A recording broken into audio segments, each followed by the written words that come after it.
வேதத்தை எடுத்துக்கொள்வோம். 2 சாமுவேல் புஸ்தகம், பிரைஸ் தி லார்ட். 2 சாமுவேல் புஸ்தகம் அதனுடைய 23வது அதிகாரம். 2 சாமுவேல் 23வது அதிகாரத்தின் 11, 12 வசனங்களை வாசிக்கிறேன், கவனிங்கள். 2 சாமுவேல் 23வது அதிகாரம் 11, 12 வசனங்கள். இவனுக்கு 3வது ஆகையின் குமாரனாகிய சம்மா என்னும் ஆராரியன் சிறுபயிறு நிறைந்த வயலில் இருந்த இடத்திலே பெலிஸ்தியர் ஏராளமாய் கூடி ஜனங்கள் பெலிஸ்தரை கண்டு ஓடுகிற போது இவன் அந்த நிலத்தின் நடுவில் நின்று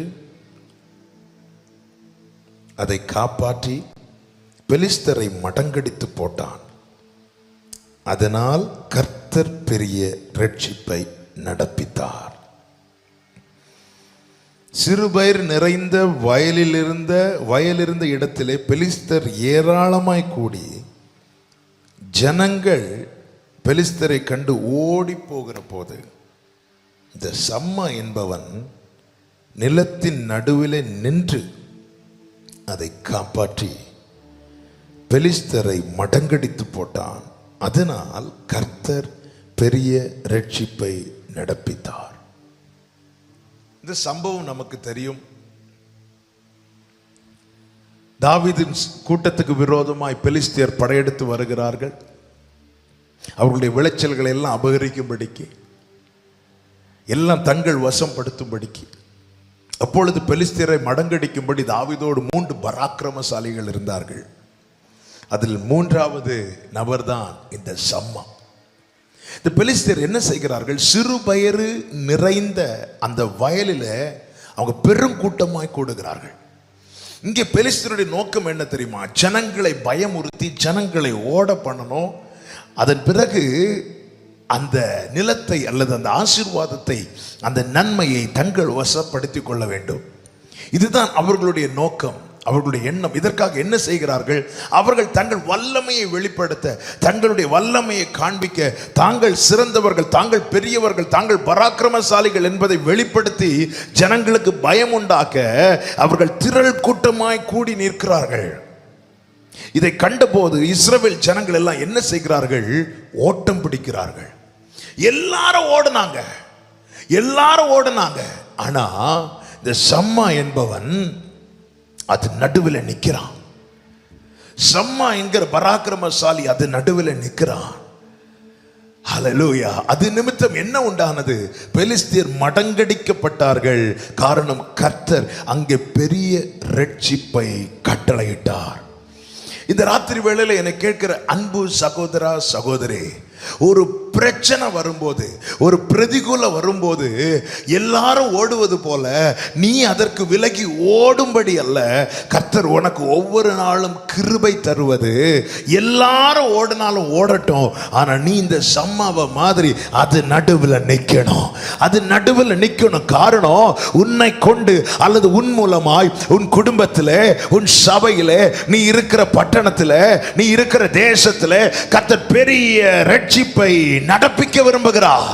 கடந்த நாளில் இந்த வார்த்தை தீர்க்க தரிசனமாய் கர்த்தர் தந்து மிகவும் அடியேனை பலப்படுத்தினார்.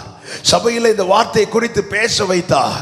இந்த இரவு வேளையிலே இதை கேட்கிற ஒவ்வொருவரோடு இந்த வார்த்தை கர்த்தருடைய நாமத்தினாலே உங்களுக்கு சொல்லுகிறேன். ஒரு பிரச்சனையே இல்லைன்னு இங்கே பெலிஸ்தியர் 1-2 பேர் கிடையாது, ஒரு பெரிய கூட்டம் கூடுறாங்க. ஜனங்கள் அவர்களை கண்டு ஓடுறாங்க, உயிருக்கு பயந்து ஓடுறாங்க. ஆமென். ஆனா பெலிஸ்தியருடைய நோக்கம் என்ன? ஜனங்களை பயமுறுத்தி ஜனங்களை ஓட வச்சுட்டு இந்த சிறுபயிர் நிறைந்த இந்த வயலை அபகரிக்கணும், இந்த நன்மைகளை அபகரிக்கணும். எல்லாரும் ஓடுனாங்க. பெலிஸ்தியர் நினைச்சாங்க எல்லாரும் பயந்து ஓடுறான், அவ்வளவுதான், இந்த ஆசீர்வாதத்தை நம்ம அபகரித்துக் கொள்ளலாம், இந்த நன்மையை நம்ம சுதந்திரித்துக் கொள்ளலாம். ஆமென். கர்த்தர் அவர்களுக்கு கொடுத்த நன்மை, கர்த்தர் அவர்களுக்கு கொடுத்த ஆசீர்வாதம், இதை நாம் நம் வசப்படுத்திக் கொள்ளலாம் என்று நினைத்த போது அவர்கள் எண்ணங்களை எல்லாம் சின்ன பின்னமாக்கும்படிக்கு தாவீதோடு இருந்த பராக்கிரமசாலிகளில் ஒருவன் சம்மா அது நடுவில் நிற்கிறார். அந்த வயலின் நடுவில் நிற்கிறார். பெலிஸ்தியர்கள் கூட்டத்தின் நடுவில் நிற்கிறார். அவன் நின்றார். பெலிஸ்தியர் மடங்கடிக்கப்பட்டார்கள். கர்த்தர் பெரிய ரட்சிப்பை கட்டளையிட்டார். ஆமென். வேதனை மேல வேதனை, பிரச்சனை மேல பிரச்சனை, போராட்டத்துக்கு மேல போராட்டம், பிரதிகூலத்துக்கு மேல பிரதிகூலம். இது நடுவில் என்னால நிற்க முடியாது என்று சொல்லி அதற்கு பயந்து ஓடிக்கொண்டிருக்கிறாயோ? நல்ல கவனமா கேளுங்க. தேவன் நம்மை பிரச்சனைகளுக்குள்ளே வைத்திருப்பது பிரச்சனை நம்மை மடங்கடிப்பதற்கல்ல, நாம் அந்த பிரச்சனைகளை மடங்கடிப்பதற்கு. சத்துருக்களின் நடுவிலே தேவன் நம்மை வைத்திருப்பது சத்துருக்களால் நாம் மடங்கடிக்கப்படுவதற்கல்ல, நாம் சத்துருக்களை மடங்கடிப்பதற்கு. சபையே, இந்த ராத்திரி வேளையில கர்த்தருடைய சத்தத்தை கேட்கிற அன்பு சபையே, அன்பு சகோதர சகோதரி, இந்த பிரதிகூலங்கள் நடுவிலே கர்த்தர் வைக்க தேவன் நம்மை வைத்திருக்கிறார் என்றால் ஒன்றை புரிந்து கொள்ளுங்கள். தாவீது சொல்லுகிறான், சத்துருக்களின் இஷ்டத்துக்கு நீர் விட்டு கொடுக்க மாட்டீர். சத்துருக்களின் இஷ்டத்துக்கு விடுவதற்கல்ல, தேவன் இது நடுவிலே உன்னை வைத்திருப்பது. தேவன் ஒவ்வொரு நாளும் உன்னை நிற்க வைத்திருப்பது. நீ நில்லு, நீ ஓடி போகாத. அவன் ஓடுறான், இவன் ஓடுறான், அவன் இதுக்கு பயந்து ஓடுறான், இவன் இதுக்கு பயந்து ஓடுறான். நீ அப்படி ஓடக்கூடாது. சம்மாவே, நீ நிக்கணும். காரணம், ரட்சிப்பை நடப்பிக்கிற ஒருவர் பரலோகத்தில் இருக்கிறார். உனக்கா யுத்தம் செய்கிற ஒருவர் பரலோகத்தில் இருக்கிறார். இந்த ராத்திரி வேளையில் கேட்கிற ஒவ்வொருவருக்கும் சொல்லுகிற, பெலிஸ்திய ஆவியை மடங்கடிக்க, நன்மைகளை சுதந்திரிக்க விடாதபடி குடும்பத்தில் ஆனாலும் சரி, ஆமென், சபையில் ஆனாலும் சரி, நமக்காய் தேவன் வைத்திருக்கிற ஆசீர்வாதங்கள், நமக்காய் தேவன் வைத்திருக்கிற நன்மைகள் இன்னைக்கு இருக்கு. செருபயர் நிறைந்த வயல் இருக்கு. ஓகே, அதனால உனக்கு அது உனக்கு ஆசீர்வாதமா இருந்துச்சான்னு கேட்டா இல்ல, சுதந்திரிக்க முடியல, தடையா இருக்கு. இன்னைக்கு நிறைய காரியங்கள் இருக்கு, நமக்கென்று நிறைய இருக்கு. வீடு நிறைய ஆகாரம் இருக்கு, ஆனா சாப்பிட முடியுதான்னு கேட்டா இல்ல, சாப்பிட முடியல. நல்ல பெட் இருக்கு, ரூம்ல நல்ல ஏசி இருக்கு, தூக்கம் வருதா? இல்ல, தூக்கம் வரல. எதுங்க ஆசீர்வாதம்? செருபயர் நிறைந்த வயல் இருப்பது ஆசீர்வாதம் இல்ல. அதை நாம பறித்து நம்மால சாப்பிட முடிகிறதா? அதை நம்மால சுதந்திரிக்க முடிகிறதா? அதுதாங்க ஆசீர்வாதம். இன்னைக்கு அநேக நன்மைகள் இருக்கிறது, தேவன் தந்த வாக்குத்தத்தங்கள் இருக்கிறது, நன்மைகள் இருக்கிறது, தேவன் நமக்காய் அனுபவிக்கும்படிக்கு தேவன் தந்த அநேக சுதந்திரம் இந்த பூமியில தேவன் நமக்கு வைத்திருக்கிறார். ஆனால் இன்னைக்கு அனுபவிக்க விடாதபடிக்கு, அதை விட்டு நம்மை துரத்தும்படிக்கு பெலிஸ்தியன் கூட்டம் கூடுகிறார். பெலிஸ்திய வல்லமை செயல்படுகிறது. இந்த ராத்திரி வேளையில கேட்கிற அன்பு சகோதரா சகோதரி, நமக்கு ஒரு பெரிய ரட்சிப்பை நடப்பிக்கிற ஒரு தேவன் பரலோகத்தில் உண்டு என்பதை இந்த ராத்திரி வேளையில நீ அறிந்து கொள். அதற்காக என்ன செய்ய வேணும்? நீ நிக்கணும். நீ நிக்கணும். தேவன் என்ன சூழ்நிலையில வச்சிருக்கிறாரோ அது நடுவில் நிக்கணும். ஆமென். இஸ்ரவேல் ஜனங்கள் எகிப்தை விட்டு புறப்பட்டார்கள். புறப்பட்ட போது அவர்களுக்கு முன்பதாக செங்கடல் தடையாக நின்றது. பார்த்துட்டே இருக்கிறாங்க. பின்னாடி பார்வோன் சேனை வருகிறான். எகிப்தில் இருக்கும்போது ஆளோட்டிகளை வைத்து தான் பிரச்சனை பண்ணான். ஆனா எகிப்தை விட்டு வெளியே வந்ததுக்கு அப்புறம் மொத்த சேனையே வந்துட்டு. ஆமென். ரட்சிக்கப்படுவதற்கு முன்னாடி சின்ன சின்ன பிரச்சனை தான் இருந்துச்சு. ரட்சிக்கப்பட்ட பிறகு மொத்த பிரச்சனை வருதுனாலே புரிஞ்சுக்கோ, நீ சாதாரண ஆளு கிடையாது, நீ பராக்கிரமசாலி. ஆமென். எகிப்தில் இருக்கிறது வரைக்கும் ஆளோட்டிகளை வச்சு தான் அடிச்சிட்டு இருந்தான். எகிப்து வெளியே வந்ததுக்கு அப்புறம் பார்வோனே இறங்கி வரான், மொத்த சேனையை வருது. ரீசன் என்ன? இவனை இப்போ ஆளோட்டி வட்டிச்செல்லாம் அடிக்க முடியாது, இவன் சாதாரணமானவன் கிடையாது, இவன் கர்த்தருடைய சேனை. மொத்த பிரச்சனை வந்துட்டு. பிரச்சனை சூழும் போது கலங்குவது இயல்பு, எல்லாரும் அப்படிதான். என்னதான் நான் கத்தி பேசினாலும் எனக்குன்னு ஒரு பிரச்சனை வரும்போது முதல்ல ஒரு கலக்கம் வரதான் செய்யும். ஆனால் அது நடுவில் கர்த்தர் மோசையை கொண்டு ஜனங்களோடு பேசின வார்த்தை என்ன தெரியுமா? யாத்திராகமம் 14வது அதிகாரம் 13வது வசனம். நீங்கள் நின்று கொண்டு கர்த்தர் இன்றைக்கு உங்களுக்கு செய்யும் ரட்சிப்பை பாருங்கள். இந்த இடத்துல கர்த்தர் உனக்கு ஒரு பெரிய ரட்சிப்பை நடப்பிக்க போகிறார். ஆனா இஸ்ரவேல் ஜனமே, நீ நிக்கணும். ஓடக்கூடாது, ஓடக்கூடாது. ஒரு பிரச்சனைக்கு சொல்யூஷன் பிரச்சனையை விட்டு ஓடுவதல்ல, பிரச்சனையை துரத்துவது. ஆமே. பிசாசுக்கு எதிர்த்து நில்லுங்கள், அப்பொழுது அவன் உங்களை விட்டு ஓடி போவான். அவன் ஓடி போகணும். ஒரு வழியாய் புறப்பட்டு வருகிற சத்துரு 7 வழியாய் ஓடி போகணும்னா நீ நிக்கணும். நீ நிக்கணும். சம்மாவை போல நிக்கணும். அவங்க ஓடுறாங்க, இவங்க ஓடுறாங்க, மெஜாரிட்டி என்ன பண்றாங்கன்னு பார்த்து அதை செய்கிறவன் அல்ல. வேதத்திலே தேவ பிள்ளைகள் எப்படி ஜெயித்தார்கள் என்பதை பார்த்து அதை நடப்பிக்கிறவனே ஜெயத்தை பெற்றுக் கொள்ளுகிறவன், நன்மையை சுதந்திரிக்கிறவன். குடும்பத்தில் அநேக நன்மைகளை காண விடாதபடிக்கு பிசாசானவன் போராடி கொண்டிருக்கிறானா? சபைகளுக்கு விரோதமான போராட்டம், தேவ ஜனத்துக்கு விரோதமான போராட்டம். ஓ வேதனை, அந்த பக்கம் போன வேதனை, இந்த பக்கம் போன வேதனை, பைபிளை கையில் எடுத்தாலே நம்மளை டார்கெட் பண்றாங்க. இப்படி பிரச்சனைக்கு பயந்து நீ ஓடுவதனால சொல்யூஷன் கிடையாது. சம்மாவை போல அது நடுவில் நீ நின்று பாரு, உனக்காய் ரட்சிப்பை நடப்பிக்கிற ஒரு தேவன் உண்டு என்பதை நீ அறிந்து கொள்வாய். ஆண்டவர் அதுதான் மோசேயை கொண்டு ஜனங்களிடத்தில் சொன்னார், நீங்கள் நின்று கொண்டு கர்த்தர் உங்களுக்கு செய்யும் ரட்சிப்பை பாருங்கள். அப்படின்னு என்ன அர்த்தம்? ஓடிராதீங்க, பதறிராதீங்க, செதறிராதீங்க. இந்த நாட்களிலே அதிகமாய் சபை ஒருமனப்பட்டு நிற்க வேண்டியது அவசியம். தேவனை உறுதியாய் பற்றி கொண்டு அவரையே நம்பி நிற்கணும், அவருடைய சமூகத்தில் நிற்கணும். ஆமென். கர்த்தர் நம்மை சேற்றிலிருந்து தூக்கி எடுத்து கண்மலை மேல நிறுத்தி நம்முடைய அடிகளை உறுதிப்படுத்தினது எதுக்கு தெரியுமா? நீ நிக்கணும், நீ நிக்கணும். அது நடுவில் சம்மா நின்றான். ஆமென். அப்போ ஓடுகிற, ஏன் சம்மாவை பராக்கிரமசாலின்னு சொல்லப்பட்டிருக்கு? அவன் நிக்கிறவன், நிக்கிறவன் பராக்கிரமசாலி. ஆண்டவர் சொன்னான், நீங்கள் நின்று கொண்டு. அந்த இடத்துல இஸ்ரவேல் ஜனங்கள் என்ன யுத்தம் பண்ணாங்க? ஒரு யுத்தமும் பண்ணல. ஆனா இஸ்ரவேல் ஜனங்கள் நின்றார்கள்.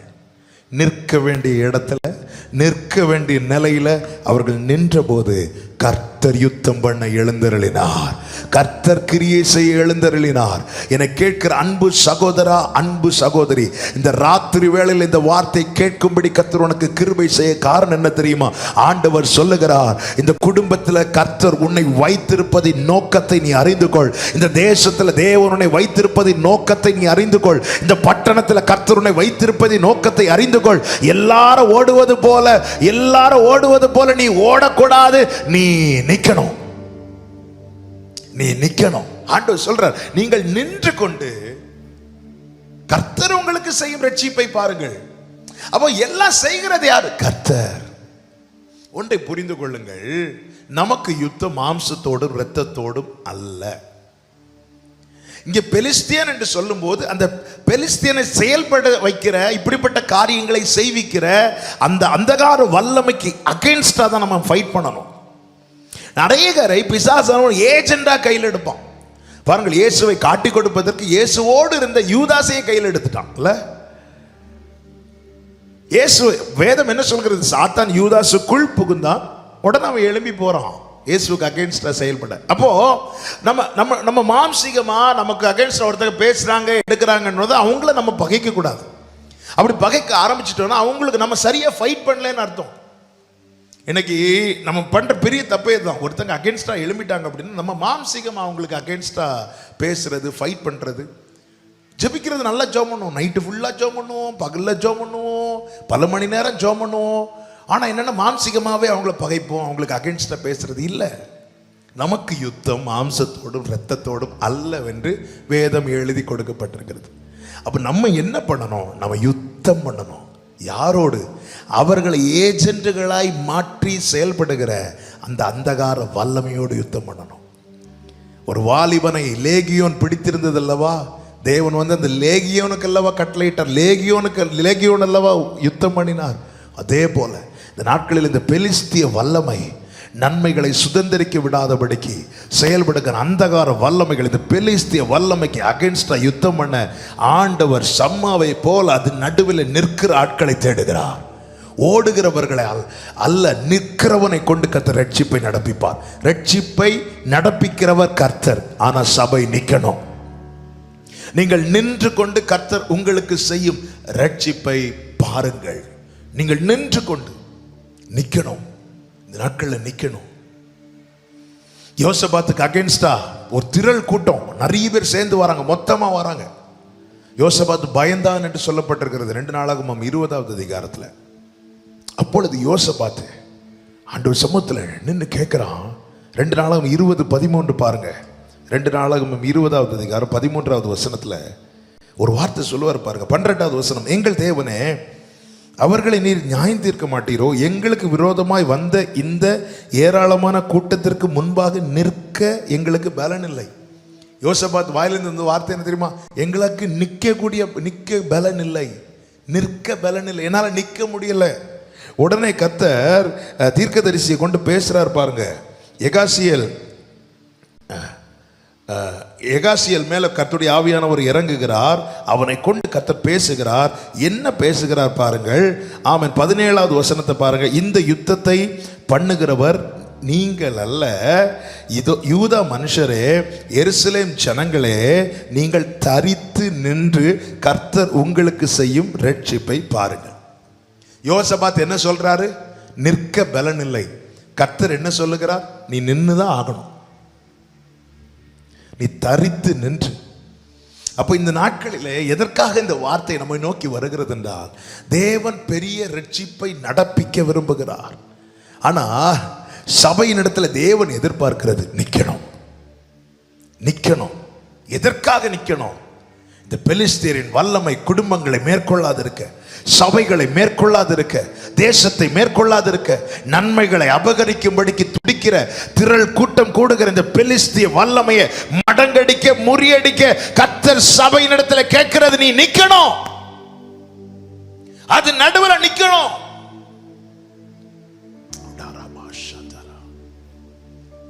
ஹல்லேலூயா. ரட்சிப்பை எங்களால நடப்பிக்க முடியுமா? நம்மால நடப்பிக்க முடியாது. ஆனால் ரட்சிப்பை நடப்பிக்கிற ஒரு தேவன் நமக்கு உண்டு. மொத்த பார்வோனின் மொத்த சேனையும் இஸ்ரவேல் கண்களுக்கு முன்பாகவே மடங்கடித்தார். யோசபாத்துக்கு விரோதமாய் எழும்பின அத்தனை கூட்டத்தையும் அவர்கள் கண்களுக்கு முன்பாகவே மடங்கடித்தார். நீங்கள் தரித்து நின்று, யோசபாத்தே நிற்க பலன் இல்லைன்னா சொல்லாத, நீ நின்னுதான் ஆகணும். இது அசதியாய் ஆமென் இருக்கிற காலம் அல்ல, இது விலகுகிற காலம் அல்ல, என்னால முடியாது என்று ஒதுங்குகிற காலம் அல்ல. தேவன் பெரிய ரட்சிப்பை தேசங்களிலே நடப்பிக்க விரும்புகிறார். தேவன் நம்மிடத்தில் எதிர்பார்க்கிற காரணம், இந்த சம்மா எப்படி அந்த வயலின் நடுவே நின்று பெலிஸ்தியரை மடங்கடித்தானோ, அதே போல சபை இந்த நாட்களிலே நிற்க வேண்டும் என கர்த்தர் விரும்புகிறார். சபை நிற்கணும். ஆமென். தேவனுக்கு மகிமை உண்டாவதாக. எப்படி நிக்கணும்? எப்படி நிக்கணும்? 3 காரியங்களை நான் சொல்லி நான் ஜெபிக்க விரும்புகிறேன். முதலாவது, ஆதியாகமம் 26வது அதிகாரம் அதனுடைய 17, 18 வசனங்களை பாருங்கள். ஆதியாகமம் 26வது அதிகாரம் 17, 18 வசனங்கள். அப்பொழுது ஈசாக்கு அவ்விடம் விட்டு புறப்பட்டு கேராரின் பள்ளத்தாக்கிலே கூடாரம் போட்டு அங்கே குடியிருந்து தன் தகப்பனாகிய ஆபிரகாமின் நாட்களில் வெட்டினவைகளும் ஆபிரகாம் மரித்த பின் பெலிஸ்தியர் தூர்த்து போட்டவைகளுமான துறவுகளை மறுபடியும் தோண்டி தன் தகப்பன் அவைகளுக்கு இட்டிருந்த பெயர்களின் படியே அவைகளுக்கு பெயரிட்டான். நல்ல கவனிங்க, இங்க நல்லா கவனிச்சிங்களா? பெலிஸ்தியர்களுடைய வேலை என்ன? மூடி போடுற வேலை, மூடி போடுற வேலை. அதாவது உனக்கும் வேண்டாம் எனக்கும் வேண்டாம். கஷ்டப்பட்டு ஆபிரகாம் வெட்டின துறவு, அது அடுத்த தலைமுறை பயன்படுத்த கூடாது என்பதற்காக மூடி போடுறது. முற்பிதாக்களுடைய பிரயாசங்கள், கண்ணீர், அதன் பலனை அடுத்த தலைமுறையினர் சுதந்திரிக்க கூடாது என்பதற்காக மூடி போடுகிறவன் தான் பெலிஸ்தியன். மூடி போடுகிறவன் பெலிஸ்தியன். இந்த வல்லமையை கடிந்து அப்புறப்படுத்த மடங்கடிக்கலைன்னா அவன் மூடி போட்டுருவான். நாம் அசதியா இருந்தா பெலிஸ்தியன் கூட்டம் கூடி அதை மூடி போட்டுருவான். இன்னைக்கு மூடுறதுலேயே அவன் குறியா இருக்கிறான். எப்படியாவது இதை மூடிடணும். எத்தனை ஆபிரகாம்ல எத்தனை பரிசுத்தவான்களுடைய கண்ணீர், பிரயாசம், அதன் பலன் தேசம் என்றோ அனுபவித்திருக்க வேண்டியது. தேசம் எழுப்புதல் எத்தனை பரிசுத்தவான்கள் இரத்த கண்ணீர் வடித்தார்கள். முழங்கால் எல்லாம் தேய்ந்து போகத்தக்க தேவ சமூகத்தில் கதறினார்கள். அதன் பலனை அனுபவிக்க வேண்டிய நாட்கள் அல்லவா இது? கர்த்தர் பெரிய ரட்சிப்பை நடப்பித்து பெலிஸ்தீனை மடங்கடித்து அதை எழுப்பதில் அந்த நன்மையை சாமே நாம் சுதந்திரிக்கும்படிக்கு இந்த நாட்களிலே சம்மாவை போல் அது நடுவில் நிற்கும்படி தேவன் நம்மிடத்தில் இந்த வார்த்தைகளை பேசி கொண்டிருக்கிறார். பெலிஸ்தீனுடைய வேலை என்ன தெரியுமா? மூடி போடுறது. எப்படியாவது மூடிடணும், இதுதான் அவனுடைய வேலை. ஆனால் ஒரு வார்த்தை நல்ல கவனிங்க, 18வது வசனத்தை பாருங்க. தன் தகப்பனாகி ஆபிரகாமின் நாட்களிலே வெட்டினவைகளும் ஆபிரகாம் மரித்த பின்பு பெலிஸ்தியர் தூர்த்து போட்டவைகளுமான துறவுகளை மறுபடியும் தோண்டி. அப்போ ஒரு காரியம் தெளிவா தெரியுது, ஆபிரகாம் இருக்கிறது வரைக்கும் பெலிஸ்தியரால இந்த துறவுகளை மூட முடியல.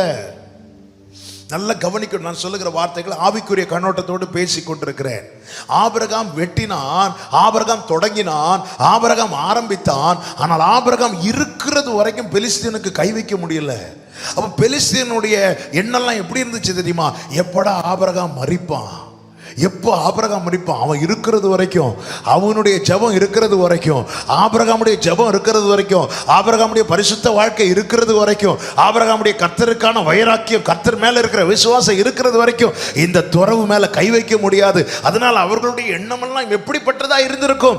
ஆபிரகாம் எப்பொழுது மரிப்பான். ஆபிரகாம் இருக்கிறது வரைக்கும் பெலிஸ்தீனுக்கு கை வைக்க முடியல. எத்தனை முற்பிதாக்கள், எத்தனை பரிசுத்தவான்கள் இந்த பூமியில திடீரென்று ஓட்டத்தை முடித்து சென்று விட்டார்கள். கொஞ்சம் கடந்த நாட்களை திரும்பி பார்க்கலாமா? திரும்பி பார்க்கும்போது ஆமென், அவர்கள் இருந்த நாட்களிலே சந்தித்திராத பல பிரச்சனைகளை இந்த தலைமுறையினர் சந்திக்க வேண்டிய சூழ்நிலை ஆகிவிட்டது. அவர்கள் நாட்களிலே ஆமென் எவ்வளவு பிரச்சனைகள். அப்பவே இந்த சபைகள் எல்லாம் அடைக்கப்படும் என்று யாராவது கற்பனையிலும் நினைத்திருப்போமா? பிரச்சனைகள் வரும், உபத்திரம் வரும், கொள்ளை நோய் வரும்ல நமக்கு தெரியும். ஆனா இப்படி இவ்வளவு 5 மாதத்துக்கு மேல ஆல் சர்ச்சஸ் இல்ல, வேர்ல்டு ஃபுல்லா, இந்தியா ஃபுல்லா, உலகம் ஃபுல்லா எல்லா சபைகளும் இப்படி அடைக்கப்பட்டிருக்கும் யாராவது நினைச்சு பார்த்திருப்போமா? ஓட்டத்தை முடித்த பரிசுத்தவான்களுடைய வாழ்க்கையை திரும்பி பார்க்கும் போது அவங்க நாட்களில் இப்படி ஏதாவது நடந்துச்சா? இல்ல. ஆபிரகாம் இருக்கிறது வரைக்கும் துறவை யாருக்கும் மூட முடியல. ஆபிரகாம் இருக்கிறது வரைக்கும் துறவை மூட முடியல. ஆபிரகாம் மரித்த பிறகுதான் பெலிஸ்தர் ஓடி வந்து துறவை மூடி போட்டான். அநேக பரிசுத்தவான்கள் கடந்த சில 5-6 வருஷங்களை நீங்க திரும்பி பார்த்தா எத்தனையோ பரிசுத்தவான்கள் ஓட்டத்தை முடித்தார்கள். நல்ல கவனமா கேளுங்க நான் சொல்லுகிற வார்த்தையை. ஆனால் பிறக்கிற ஒரு மனிதனுக்கு இறப்பு உண்டு. ஆபிரகாம் ஒரு நாள் மரித்துதான் ஆகணும். எல்லாருக்கும் ஒரு முடிவு உண்டு. ஓட்டத்தை முடிக்கும் போது இந்த பூமியை விட்டு போய் தான் ஆகணும். ஆனால் இங்கே நான் சொல்லுகிற வார்த்தை என்ன தெரியுமா? ஆபிரகாம் மரித்தது உண்மைதான். ஆமென். பெலிஸ்தியர் நினைத்தாங்க இதோடு இந்த துறவை மூடி போட்டுடலான்னு. ஆனால் அந்த துறவுகளை மறுபடியும் தோண்டி எடுக்கதான் ஈசாக்கை கர்த்தர் வைத்திருக்கிறார். இந்த ராத்திரி வேளையில் என கேட்கிற அன்பு சபையே, அன்பு கர்த்தருடைய தாசனே, அன்பு ஊழியர்களே, ஆமென், முற்பிதாக்கள் செய்த ஓட்டம் ஆமென் அவர்களோடு முடிய அவர்கள் ஓட்டம் தான் முடிந்ததை தவிர அவர்களை கொண்டு தோண்டின துறவு, அவர்களை கொண்டு ஆரம்பித்த ஊழியம் அது முடியவில்லை. பெலிஸ்தியர் நினைத்தான் இதோடு மூடி விடலாம் என்று. இல்ல, ஈசாக்கை போல நம் வாக்குத்தத்தத்தின் சந்ததியா தேவன் நம்மை நிலைநிறுத்த காரணம் என்ன தெரியுமா? மறுபடியும் அதை தோண்டணும். ஆமென். மறுபடி இந்த நாட்களிலே ஈசாக்கை போல தேவன் நம்மை வைத்திருக்கிறார். கர்த்தருடைய சமூகத்தில் நின்று இந்த மூடி போடுகிற வல்லமைகளை அப்புறப்படுத்தி மறுபடியும் தோண்டணும். இழந்த ஜெப அனுபவம் சபைகளிலே மறுபடியும் புதுப்பிக்கப்படணும். பரிசுத்தத்தை நோக்கி பரிசுத்தத்துக்காய் வைராக்கியம் பாராட்டுகிற அந்த பழைய அனுபவம் மறுபடியும் புதுப்பிக்கணும். கர்த்தருக்காய் நிற்கிற அந்த பழைய அனுபவம் மறுபடியும் புதுப்பிக்கப்படணும். வேறுபட்ட ஜீவியம் வாழ்கிற அந்த பழைய அனுபவம் மறுபடியும் புதுப்பிக்கப்படணும். உலகத்தால் கரைபடாதபடிக்கு அவ்வளவு பக்தி வைராக்கியம் பாராட்டுகிற பயபக்தியுடன் வாழ்கிற அந்த பரிசுத்த வாழ்க்கை மறுபடியும் புதுப்பிக்க தான் ஈசாக்காய் தேவன் நம் ஒவ்வொருவரை வைத்திருக்கிறார். ஆபிரகாமின் ஓட்டம் முடிந்ததும் பெலிஸ்தியன் நினைத்தான் இனி இந்த கிணறை இந்த துறவை ஈஸியா மூடிடலாம், இனி இதை திறக்கிறதுக்கு யாரும் வரமாட்டான்னு. ஆனால் கர்த்தர் அடுத்த தலைமுறையை வைத்திருக்கிறார். என கேட்கிற ஒவ்வொருவருக்கு இயேசுவின் நாமத்திலே சொல்லுகிறேன், ஈசாக்கு என்றாலே வாக்குத்தத்தத்து பிள்ளை. அப்படி என்றால் இங்கே நாம் எப்படி நிற்க வேண்டும் தெரியுமா? வாக்குத்தத்தத்தை பிடித்து கொண்டு நிற்க வேண்டும். ஆமென் சொல்லுங்க பார்க்கலாம். எப்படி நிற்க வேண்டும்? சம்மா அது நடுவில் நின்றான், பெலிஸ்தியரை மடங்கடித்தான், கர்த்தர் பெரிய ரட்சிப்பை நடப்பித்தார். எப்படி நிற்க முடியும்? எங்களால தான் நிற்க முடியலையே என்று சொல்லும் போது, ஆமென், தேவன் நம்மை நம்ப பண்ணின வார்த்தைகள், தேவன் நமக்கு தந்த வாக்குத்தத்தங்கள், அதை பிடித்து நிற்க வேண்டும். வசனத்தை பிடிக்கும் போது வசனம் போக போக போக போக தான் நம்முடைய கால்கள் பலப்படும். ஆமென். எந்த ஒரு சூழ்நிலையிலும் நிற்க முடியாத நிலையிலும் நம்மை நிலை நிறுத்தும்படியாக தான் கர்த்தர் தம்முடைய வார்த்தைகளை தந்திருக்கிறார். எப்படி நிற்க முடியும்? வாக்குத்தத்தங்களை பிடித்து கொண்டு. ஈசாக்கு நின்றான்.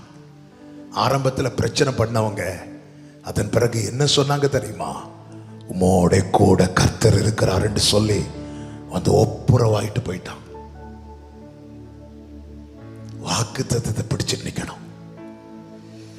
தேவன் கிருபையை தருவது பெலிஸ்தியனுக்கு பயந்து ஓடி போவதற்கல்ல, அது நடுவில் நின்று கர்த்தர் பெரிய ரட்சிப்பு செய்யும், பெரிய ரட்சிப்பை பார்க்கிறதற்கு. ஆபிரகாம் நாட்களில் துறவ தோண்டினாங்க. இன்னைக்கு அதையே பாடிட்டே இருக்கிறதுக்கல்ல, ஈசாக்காய் மறுபடியும் அதை தோண்டணும். எந்தெந்த அனுபவங்களை பிசாசானவன் மூடி போட்டான், எந்தெந்த அந்த காலத்துல கொஞ்சம் பேர் தான் இருந்தாங்க, ஆனா அவ்வளவு ஃபயரா இருந்தாங்க. 100 பேர்ல 5 பேர் 10 பேர் தான் இருந்தாங்க இல்ல தேவனுடையவர்கள் என்று. 5 பேர் இருப்பாங்க. அந்த 5 பேர் ஆண்டவருக்காக அப்படி நின்னாங்க. அப்படி நின்னதுனால தான் இன்னைக்கு இவ்வளவு வளர்ந்துருக்கு. இன்னைக்கு தெருவுக்கு தெருவு சபை. ஆனா எதற்காக தேவன் நம்மை வைத்திருக்கிறார்? பெலிஸ்தீன் மூடி போட்ட துறவுகளை மறுபடியும் ஈசாக்கு மறுபடியும் வெட்டி, அந்த 18வது வசனத்தை பாருங்க. தன் தகப்பன் அவைகளுக்கு இட்டிருந்த பெயர்களின் படியே. அப்படின்னு என்ன அர்த்தம்? ஆபிரகாமுக்குள்ள ஒரு விஷயம் இருந்துச்சு, ஆபிரகாமுக்குள்ள ஒரு விருப்பம் இருந்துச்சு, அதுதான் ஈசாக்கு செய்கிறான். அது எங்க அப்பா எப்படி அன்னைக்கு அந்த காலம் அறியாத காலம் அப்படி இப்படி செஞ்சாங்க, நாங்க நிறைய கற்றுக்கிறோம், அதனால நாங்க கொஞ்சம் மாடர்னா தான் போவோம். அப்படி இல்லை. ஆபிரகாம் என்னென்ன பேரிட்டானோ தேவன் அதுக்கு தாங்க வச்சிருக்கிறார். சகோதரரே, நாம் ஈசாக்கு போல வாக்குத்தத்தத்து பிள்ளைகளா இருக்கிறோம். தேவன் வாக்குத்தத்தத்தை தந்தது எதுக்கு தெரியுமா? பெலிஸ்தியன் மூடி போட்ட திறவுகளை திரும்ப திறக்கிறதுக்கு. அதுக்கு நிக்கணும், அது நடுவில் நிக்கணும். ஆபிரகாம் மரித்ததும் பெலிஸ்தியன் சிரித்திருப்பான், கதை முடிந்தது என்று இல்ல. தகப்பன் 8 அடினா பிள்ளை 16 அடி. இதோ ஈசாக்கை கர்த்தர் கொண்டு வந்து நிறுத்துகிறார்.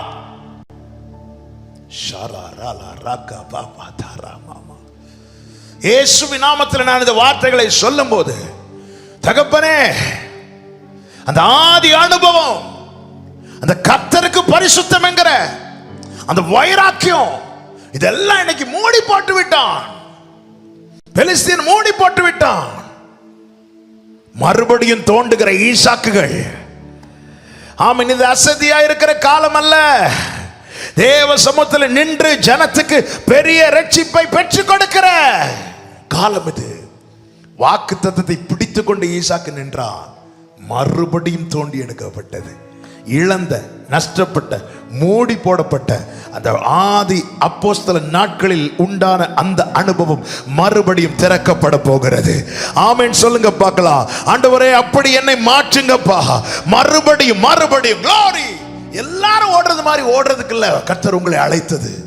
ஈசாக்கை போல வாக்குத்தத்தத்தின் பிள்ளைய தேவன் நம்மை வைத்திருப்பது எல்லாரும் ஓடுறது போல ஓடுறதுக்கு அல்ல.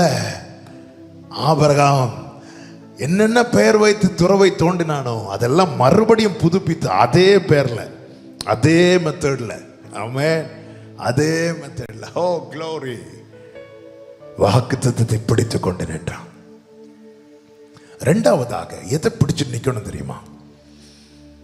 1 சாமுவேல் 17வது அதிகாரத்தில் இந்த சம்பவம் தெரிந்ததுனால நான் இந்த வார்த்தையை மட்டும் சொல்லுகிறேன். ஒரு பெலிஸ்தியர்கள் இஸ்ரவேலுக்கு விரோதமாய் படையெடுக்க வரும்போது பெலிஸ்தியர்களில் ஒரு உயரமான ஒருவன் வருகிறான், கோலியாத். அவன் அப்படி நிந்திப்பான், வார்த்தைகளினால் கலங்கடிப்பான், சவுலும் இஸ்ரவேல் ஜனங்களும் பயந்து போனார்கள் என்று தான் இருக்கு. இப்போ பெலிஸ்தீனுடைய வேலைகள்லாம் என்ன?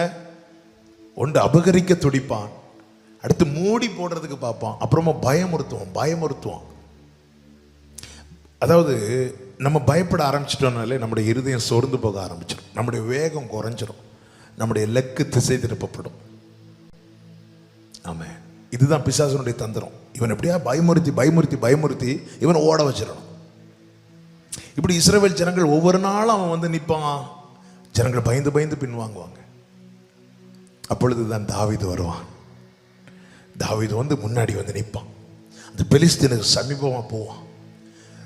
சவுலால நிற்க முடியல, தாவீதுனுடைய சகோதரர்களால் நிற்க முடியல, மற்ற சேனைகளில் ஒருவனாலே நிற்க முடியல. ஆனால் இந்த பெலிஸ்தீனுக்கு முன்னாடி இந்த பிரச்சனை நடுவில், இந்த யுத்த களத்தின் நடுவில் தாவீது எப்படி நின்றான்? தாவீது சொல்லுகிற வார்த்தை கேளுங்க. 1 சாமுவேல் 17:45. நானோ நீ நிந்தித்த இஸ்ரவேலுடைய இராணுவங்களின் தேவனாகிய சேனைகளுடைய கர்த்தரின் நாமத்திலே உன்னிடத்தில் வருகிறேன். ஆமென் சொல்லுங்க பார்க்கலாம். எப்படி நிற்க முடியும் தெரியுமா? அவர் நாமத்தில், அவருடைய நாமத்தை பற்றி கூப்பிடுகிறவனுக்கு நிற்க முடியும். அவருடைய நாமத்தில் வருகிறேன். அப்போ நான் நிற்கும்படி, நான் பற்றி பிடிக்க, கோலியாத் கையில எப்படி பட்டயத்தை பற்றி பிடித்தான் அவன் சொல்றான் பாருங்க. அதற்கு தாவீது பெலிஸ்தனை நோக்கி, நீ பட்டயத்தோடும் ஈட்டியோடும் கேடகத்தோடும் என்னிடத்தில் வருகிறாய். அப்போ உன் 2 கையில நீ ஸ்ட்ராங்கா பிடிச்சிருக்கிற, பட்டயத்தை வச்சிருக்கிற, ஈட்டியை வச்சிருக்கிற, முன்னாடி போறவன்ட்ட கேடகத்தை கொடுத்திருக்கிற, நீ பிடிச்சு நிக்கிற. நான் எதை பிடிச்சிட்டு நிக்கிறேன் தெரியுமா? என் தேவனுடைய நாமத்தை. ஆமென். கர்த்தருடைய நாமம் பலத்த துருகம், நீதிமான் அதற்குள் ஓடி சுகமாயிருப்பான். அப்படின்னா அதை நான் புரியும்படி சொல்ற, ஒரு பிரச்சனை நடுவில் நிற்கிறதற்கு ஆமென் என்ன செய்யணும்? அப்பா நாமத்தை சொல்லி கூப்பிடும் போது நம்மால நிற்க முடியும். அந்த நாமம் துருகமாய் மாறி நம்மை கவர் பண்ணும். ஹல்லேலூயா. ஒரு பட்டயமோ ஈட்டியோ தாவீதுடைய வஸ்திரத்தின் தும்பை கூட அல்லது வஸ்திரத்தின் ஓரத்தை கூட கிழிக்க முடியவில்லை. ஆனா தாவீது கையில் இருந்த ஒரு கல்லு கோலியாத்துக்கு முழு கதையை முடித்தது. ஒரு கல் எங்க இருக்கு? இப்போ நம்ம தான் போறோம்னு வைங்களேன். இப்போ நம்ம தான் யுத்தத்துக்கு போறோம், நல்ல யுத்தத்துக்கு போறோம். அதுல பட்டயம் இருக்கு, ஈட்டி இருக்கு, கேடகம் இருக்கு, கல் இருக்கு. நம்ம எதை எடுப்போம்? நம்ம எதை சூஸ் பண்ணுவோம்? கண்டிப்பா கல்லை சூஸ் பண்ண மாட்டோம்ல. அதுல எது பெஸ்ட், அதுல எது பெருசு, அப்படிதான் பார்ப்போம். தாவீது பாருங்க, ஒரு கல்லை எடுத்துட்டு போய் நிக்கிறான். அவன் நம்பிக்கை கல்லு மேல இல்ல, அவன் நம்பிக்கை அவர் நாமத்து மேல. அவனுடைய வஸ்திரம் கூட கிளியலங்க, ஒரு சின்ன ஒரு ஓரம் கூட, ஒரு சின்ன ஸ்கிராட்ச் கூட அவன் மேல படல. ஏன்னா அவருடைய நாமம் பலத்த துருகம். பிரச்சனை நிக்க முடியாத சூழ்நிலையில் நீ தடுமாறும் போது இயேசுன்னு சொல்லி பாரு. அவர் நாமம் நமக்கு கொடுக்கப்பட்டிருக்கிறது. நம்ம பாடினோம், இயேசுவின் நாமம் மேலான நாமம், வல்லமை நாமம், மகிமை நாமம். இயேசுன்னு சொல்லுங்க விடுதலை, இயேசுன்னு சொல்லுங்க பாதுகாப்பு. இயேசுவேன்னு கூப்பிட்டு பாருங்க. அந்த நாமத்தை இன்னைக்கு சொல்றது கூட நம்ம யோசிக்கிறோம். அதுக்குன்னு ஒரு பிரேயர் டைம் வந்தா மட்டும்தான் இல்ல. புலம்பல் 3ல தீர்க்கதரிசி இப்படி சொல்லுகிறார், மகா ஆழமான கிடங்கில் இருந்து உம்முடைய நாமத்தை பற்றி கூப்பிட்டேன். அப்ப நான் பற்றி கூப்பிடும்படி எனக்கு கொடுக்கப்பட்ட நாமம். இயேசு என்ன சொன்னார்? என் நாமத்தினால கேளு, என் நாமத்தினால கேளுன்னு சொன்னார். நாமத்தை பற்றுகிறவனுக்கு பெலிஸ்தீனுக்கு முன்னாடி நிற்க முடியும், பெலிஸ்தீனை வீழ்த்த முடியும். பெலிஸ்தீன் விழுந்தான், பெலிஸ்தீனின் தலை துண்டிக்கப்பட்டது.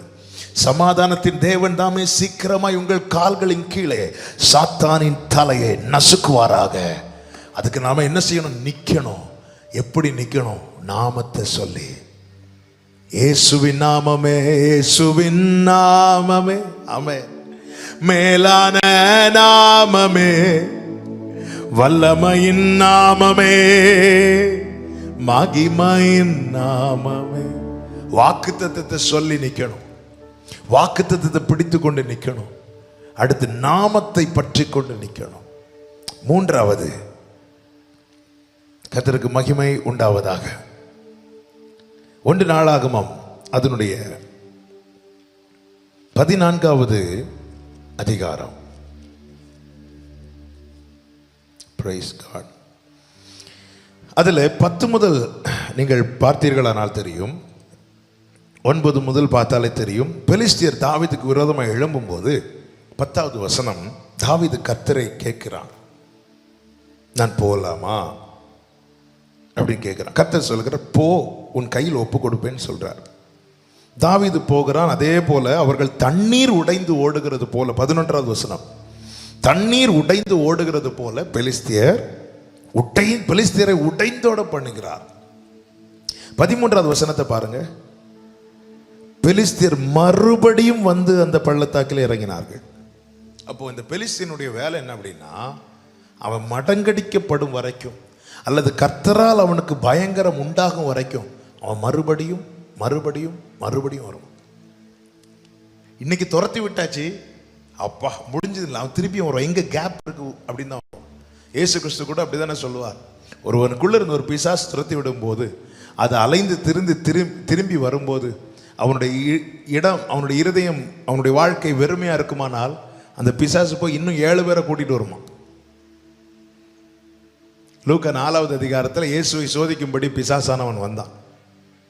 இயேசு அப்பாலே போன்னு துரத்தினதுக்கு அப்புறம் பைபிள் சொல்லுது, லூக்கா 4:13, சோதனை எல்லாம் முடித்த பின்பு சில காலம் பிசாசு அவரை விட்டு விலகி இருந்தான். சில காலம். அப்போ திருப்பி எப்போ சான்ஸ் கிடைக்குன்னு பார்த்துட்டு இருக்கிறான். இந்த பெலிஸ்தியனுடைய வேலை என்னன்னா, துரத்தி விட்டா திரும்ப திரும்ப வருவான். அப்போ திரும்ப திரும்ப வருகிறவனை முழுவதும் இல்லாமலாக்க நிற்கணும். எப்படி நிற்கணும்? அந்த பெலிஸ்தியன் மறுபடியும் வருகிறான் பாருங்கள். 13வது வசனம், பெலிஸ்தியர் மறுபடியும் வந்து அந்த பள்ளத்தாக்கில் இறங்கினார்கள். 14வது வசனம், அப்பொழுது தாவீது திரும்ப தேவனிடத்தில் விசாரித்ததற்கு தேவன் சொல்றார், நீ அவர்களுக்கு பின்னாலே போகாமல் அவர்களுக்கு பக்கமாய் சுற்றி முசுக்கட்டை செடிகளுக்கு எதிரே இருந்து அவர்கள் மேல் பாய்ந்து முசுக்கட்டை செடிகளின் நுனிகளிலே செல்லுகிற இரைச்சலை நீ கேட்கும்போது யுத்தத்துக்கு புறப்படு, பெலிஸ்தியரின் பாளையத்தை முறியடிக்க தேவன் உனக்கு முன்னே புறப்பட்டிருப்பார் என்றார். 16வது வசனத்தை பாருங்கள். தேவன் தனக்கு கற்பித்தபடியே தாவீது செய்த போது பெலிஸ்தரின் இராணுவத்தை கிபியோன் துவங்கி காசேர் மட்டும் முறியடித்தார்கள். அப்படியே தாவீதின் கீர்த்தி சகல தேசங்களிலும் பிரசித்தமாகி அவனுக்கு பயப்படுகிற பயத்தை கர்த்தர் சகல ஜாதிகள் மேலும் வரப்பண்ணினார். இங்கே தாவீது நின்றான். எப்படி நின்றான்? எதில் நின்றான்? ஆண்டவர்கிட்ட திரும்ப திரும்ப போய் விசாரித்தானே, நான் போகலாமா, நான் போகலாமா. நான் அதை இப்படி சொல்ல விரும்புகிறேன், கர்த்தருடைய ஆலோசனையில் நின்றான். கர்த்தர் கற்பித்தபடியே நின்றான். நாம் நிற்கும்படி கர்த்தர் நமக்கு ஆலோசனை தந்திருக்கிறார். சில நேரத்தில் நேராக போக சொல்லுவார், சில நேரத்தில் திரும்பி போக சொல்லுவார். இல்லை, நான் நேற்று நேராக தான் போனேன், இன்னைக்கு அப்படி தான் போவேன். அப்படி தாவீது செய்யலை. கேட்குறான். நம்ம பிரச்சனை என்னன்னா, ஆண்டவரே நான் போகிறேன், பாதுகாத்துக்கோங்க, இப்படி தான் ஜெபம் பண்ணுவோம். தாவீதுடைய குவாலிட்டி என்னன்னா, நான் போகலாமா. அவர் நோசனா இருந்துருவான். அதான் ஆலோசனை. 16வது சங்கீதத்தில் தாவீது துதிக்கிறான். என்ன சொல்லி துதிக்கிறான்? எனக்கு ஆலோசனை தந்த கர்த்தரை நான் துதிப்பேன். பொதுவாகவே நாம் அதிசயங்களுக்காக தான் அதிகமாக துதிக்கிறோம், ஆலோசனைகளுக்காக துதிக்கிறோமா? ஆலோசனை நம்மளை நிற்க பண்ணும், பெலிஸ்தியனை மடங்கடிக்கும். கர்த்தரால் தாவீதுக்கு பயப்படுகிற பயம் சகல ஜாதிகள் மேல வரப்பண்ணினார். அப்படின்னு என்ன அர்த்தம்? இனி ஒருத்தன் தாவீதுக்கு அகேன்ஸ்டா வந்துடக்கூடாது. அப்போ இதுக்கு என்ன தேவைன்னா, நிக்கணும். குடும்பத்துக்கு அகேன்ஸ்டா, சபைகளுக்கு விரோதமாய் மறுபடியும் மறுபடியும் பிரச்சனை. இந்த 2020 அப்படி இருக்கும் இப்படி இருக்கும் பயங்கரமான எதிர்பார்ப்பு எல்லாருக்குமே இருந்துச்சு. ஆனா டோட்டலா புரட்டி போட்டது இல்ல. இந்த நாட்களில் கர்த்தர் நம்மோடு பேசுகிற வார்த்தை இதுதான். கர்த்தர் சொல்கிற, நான் பெரிய ரட்சிப்பை உனக்கு நடப்பிக்கிறேன், ஆனா நீ நிக்கணும், தேவ சமுத்திரம் நிக்கணும். நிற்கிறதுக்கு தான் கர்த்தர் நமக்கு வாக்குத்தத்தங்களை தருகிறார். நிற்கதான் கர்த்தர் தம்முடைய நாமத்தை நமக்கு தரிப்பித்திருக்கிறார். நம்மை நிலை நிறுத்ததான் கர்த்தர் நமக்கு ஆலோசனை தருகிறார். தாவீது கர்த்தர் கற்பித்தபடி செய்த போது பெலிஸ்தியர் அவ்வளவு முறியடிக்கப்பட்டார்கள். ஆமென். இல்லாமல் போக பண்ணினார். தாவீதுக்கு பயப்படுகிற பயத்தை சகல ஜாதிகள் மேல வர பண்ணினார். ஆமென். இயேசுவின் நாமத்தில் இந்த வார்த்தைகளை கொண்டு நான் உங்களோடு பேசிக்கொண்டிருக்கிறேன். கர்த்தர் இந்த வார்த்தைகளை கொண்டு கர்த்தர் உங்களை ஆசீர்வதிப்பாராக. எல்லாரும் ஓடுறது போல ஓடாதீங்க. பராக்கிரமசாலி சம்மாவை போல அது நடுவில் நின்று பெலிஸ்தியரை மடங்கடிக்க தேவன் கிருபை செய்வாராக. நீங்க நின்று கொண்டு கர்த்தர் உங்களுக்கு செய்யும் ரட்சிப்பை பாருங்கள். நிற்கதான் கர்த்தர் நமக்கு வாக்குத்தத்தத்தை தந்திருக்கிறார். அவருடைய நாமத்தை தரிப்பித்திருக்கிறார். அவருடைய ஆலோசனை தந்திருக்கிறார். நாம் நிற்கும் போது கர்த்தர் நமக்கு முன்பாய் புறப்பட்டு இருப்பார். கர்த்தர் நமக்காய் யுத்தம் செய்வார். அந்த பெலிஸ்தீனுடைய கை ஓங்காதபடி, பெலிஸ்தீன் தலை எடுக்காதபடிக்கு அவனை முறியடிப்பார். மூடி போடப்பட்ட துறவு மீண்டும் திறக்கப்படும். ஆமென், ஆமென். இஸ்ரவேலின் சேனையை பயமுறுத்தின பெலிஸ்தீனுடைய தலை வெட்டப்பட்டது. ஆமென். தாவீதுக்கு விரோதமாய் மறுபடி வந்த பெலிஸ்தியர்களை கர்த்தர் முறியடித்தார். இயேசுவின் நாமத்திலே சபையே, இந்த ராத்திரி வேளையில் இந்த வார்த்தை கேட்கிற சகோதரா சகோதரி, உன்னுடைய வேல்யூவை நீ அறிந்து கொள். மற்றவர்கள் அதுதான் அவங்க இருக்கிறாங்க இவங்க இருக்கிறாங்க பார்க்காத. சம்மாவே நீ நிற்கணும். இந்த பிரச்சனைக்குள்ள கர்த்தர் உன்னை வச்சிருப்பது ஒன்னு இந்த பிரச்சனையினால முடிய பண்ணுவதற்கல்ல, உன்னை கொண்டு தேவன் குடும்பத்தில் பெரிய ரட்சிப்பை நடப்பிக்க விரும்புகிறார். இந்த பட்டணத்தில், இந்த தேசத்தில் பெரிய ரட்சிப்பை நடப்பிக்க விரும்புகிறார். ஆண்டவரே, நீர் தந்த வாக்குத்தத்தங்களை பிடித்து கொண்டு நிற்க, உம்முடைய நாமத்தை பற்றி கொண்டு நிற்க, உம்முடைய ஆலோசனையின்படி நிற்க எங்களுக்கு கிருபை தருவீராக என்று எல்லாரும் கேட்கலாமா? இருக்கிற இடத்துல கண்களை மூடி ஆமென். உண்மையாய் அர்ப்பணிக்கிறவர்கள் உங்கள் 2 கரங்களை வானத்துக்கு நேராய் உயர்த்தி, தகப்பனே, பெலிஸ்தியர் கூட்டம் கூடின போது ஜனங்கள் தங்களுக்கு தேவன் கொடுத்த ஆசீர்வாதங்களை விட்டு ஓடினார்களே அப்பா. ஆனால் அது நடுவில் சம்மா நின்று அவர்களை மடங்கடிக்க நீர் உதவினீர். பெரிய ரட்சிப்பை கட்டளையிட்டு நடப்பித்தீர். ஆண்டவரே, இந்த நாட்களிலே என் தேவனே அப்ப ஓடி போகிறவர்களை அல்ல, நின்று கொண்டு கர்த்தர் செய்யும் ரட்சிப்பை காண்கிறவர்களாய் எங்கள் ஒவ்வொருவரையும் மாற்றும். உண்மையாய் அர்ப்பணிக்கிற ஒவ்வொரு பிள்ளைகளுக்காய் ஜெபிக்கிறோம். கர்த்தர் இந்த ஆண்டவர் இந்த ஒரு வைராக்கியத்தையும் ஆண்டவரே இந்த கிருபைகள் நம்முடைய பிள்ளைகளுக்கு கொடுத்து நிற்க பண்ணுவீராக. வாக்குத்தத்தங்களை பற்றி கொண்டு, உம்முடைய நாமத்தை பற்றி கொண்டு, உம்முடைய ஆலோசனையை பிடித்து கொண்டு நிற்க நடக்க கர்த்தர் கிருபை செய்யும். உம்முடைய பிள்ளைகளை கொண்டு அவர்கள் குடும்பங்களிலே, சபைகளிலே, பட்டணங்களிலே, தேசங்களிலே பெரிய ரட்சிப்பை கட்டளையிட போகிற தயவுக்காய், நீர் நடப்பிக்கிற போகிற கிருபைகளுக்காக ஸ்தோத்திரம். உம்முடைய வல்ல கரத்தில் தாழ்த்துகிறோம். பெரிய காரியங்களை செய்யும். இந்த ஊழியத்தை இன்னும் ஆசீர்வதித்து எல்லை பெரிதாக்கும்.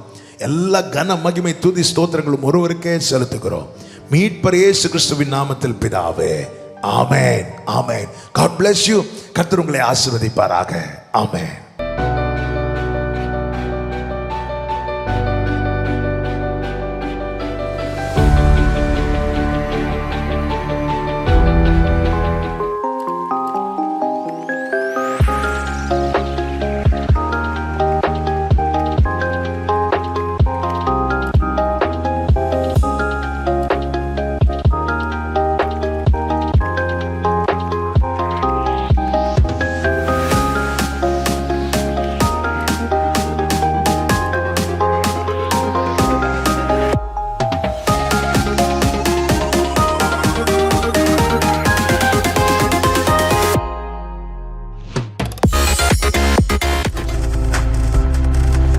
நீங்கள் பார்த்து கொண்டிருப்பது உங்கள் ஜாய் டிவி. உங்கள் துக்கம் சந்தோஷமாய் மாறும்.